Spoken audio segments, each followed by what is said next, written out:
এই দাঁড়া দাঁড়া দাঁড়া বলছি, দাঁড়া, তোরে পাইলে হাড্ডি গুড্ডি ভাঙবো। আরে দাঁড়া বলছি, দাঁড়া। এই চাচা, চুন না ধরে ছেড়ে দিলেন কেন? কোথায় যে লুকাবো? এখানেই লুকাই। এই চুরটা কই গেল?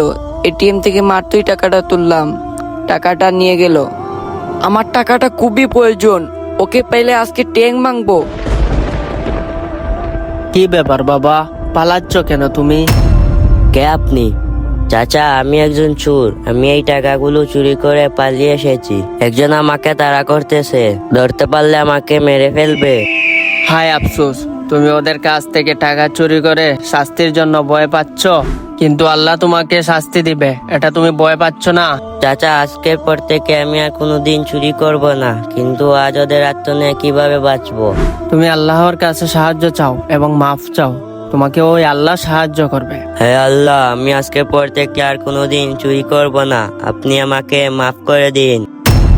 চাচা, আপনি কি এখানে কোনো চোর দেখেছেন? হ্যাঁ, এই তো আমার টাকা। মনে হয় চোরে ভয় পেয়ে টাকাটা এখানে ফেলে রেখেছে। চাচা, আপনি কি এখানে কোনো চোর দেখেছেন? তুমি যেখানে আমিও সেখানে। আচ্ছা, যাই। চাচা, ও কি আমাকে দেখতে পারে নাই? আরে, আল্লাহ তোমাকে সাহায্য করেছেন। আলহামদুলিল্লাহ। তো বন্ধুরা, ভিডিওটি কেমন হলো অবশ্যই কমেন্ট করে বলে যাও।